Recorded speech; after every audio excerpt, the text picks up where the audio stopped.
और सबसे पहले अपने नाज़रीन को बताएं कि सिक्योरिटी फोर्सेस का पेशावर और बड़ाबेर में ऑपरेशन 4 दहशतगर्द हलाक कर दिए गए हैं। दहशतगर्दों के खिलाफ इंटेलिजेंस बेस्ड ऑपरेशन किया गया है। हलाक दहशतगर्दों से असलहा और गोला बारूद भी बरामद कर लिया गया है। सिक्योरिटी फोर्सेस ने पेशावर में बुडभेर में ऑपरेशन किया है। 4 दहशतगर्द हलाक हो गए। दहशतगर्दों के खिलाफ इंटेलिजेंस इत्तलात पर ऑपरेशन किया गया।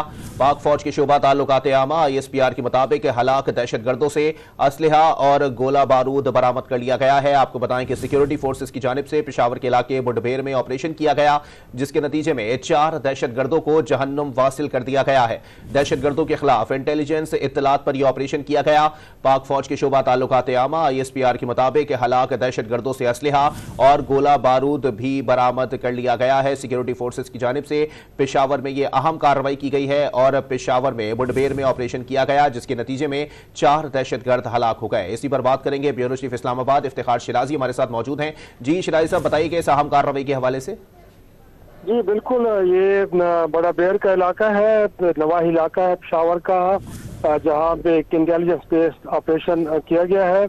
और जो अब तक की इतलात हमें मिली हैं उसमें ये कहा गया है कि इस कार्रवाई के अंदर कुछ 4 दहशतगर्द हैं जिनको हलाक कर दिया गया, जिसमें एक हाई वैल्यू टारगेट भी था और उसका नाम बताया जा रहा है कमांडर समीउल्लाह शिने। ये टेररिस्ट कमांडर, इसके अलावा सलमान उर्फ अहमद, टेररिस्ट इमरान है, इसी तरह उर्फ मोहम्मद उसका नाम, और साथ में एक है हजरत उमर उर्फ खालिद। ये हाई वैल्यू टारगेट्स थे और इनके बारे में लास्ट इंफोरेंस एजेंसीज ने और इंटेलिजेंस एजेंसीज ने मिलकर जो एक रैकी की, उसके नतीजे में इनकी वहाँ पे मौजूदगी का पता चला और जिसके बाद एक ऑपरेशन के अंदर इनको हलाक कर दिया गया है। बताया ये भी गया है कि इस ऑपरेशन के दौरान इनके कब्जे से बहुत सारा जो एमुनिशन है और बारूद है उसको भी एक तरह से रिकवर कर लिया गया है। बड़ी तादाद में इनके पास कुछ असला था, वेपन से, उनको भी एक तरह से रिकवर कर लिया गया है। और अभी भी कहा यह जा रहा है कि इस एरिया को मुकम्मल तौर पे क्लियर करने के लिए जो है वो एक ऑपरेशन जारी है। साथ में ये भी कहा गया कि एक और ऑपरेशन है जो कुलाची के इलाका है इसमें खान का, वहाँ पे भी किया गया है। वहाँ पे भी दहशतगर्दों के साथ एक एक्सचेंज ऑफ फायर हुआ है, जिसमें कहा गया है कि लांस नायक मोहम्मद इजाज खान, जिनकी उम्र 34 साल बताई जाती है और वो कश्मीर के इलाके बाग के रिहायशी हैं, इस इनकाउंटर के दौरान उनकी शहादत हुई है। अभी भी इलाके में ऑपरेशन चल रहा है जहाँ पे इस बात को यकीनी बनाया जा रहा है कि मजीद कोई दहशतगर्द मौजूद न हो। तो इस हवाले से मुसल्लह अफवाज की जो जवान है वहाँ पे ऑपरेशन में मसरूफ है अभी तक। जी अच्छा शराज साहब, ये बता दीजिएगा जो हलाक होने वाले दहशतगर्द हैं उनके हवाले से कोई तहकीकाती अमल जो शुरू किया गया है उस हवाले से कुछ पता चल सका कि किस तंजीम से उनका ताल्लुक है?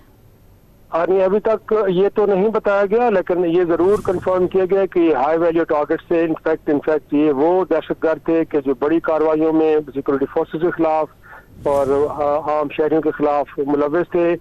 और इनके बारे में यकीनी तौर पे जो इंटेलिजेंस इदारे हैं वो खोज लगा रहे थे और बिलाखिर इनके बारे में पता चला कि ये जो पेशावर का नवाही इलाका बड़ा वेद वहाँ पे मौजूद है। ये खैबर एजेंसी के साथ लगती है, तो जाहिर सी बात है वहाँ पे इनकी मौजूदगी के बारे में जब इल्म हुआ है तो फिर एक मरबूत किस्म का ऑपरेशन किया गया, जिसमें बताया गया है कि ये जो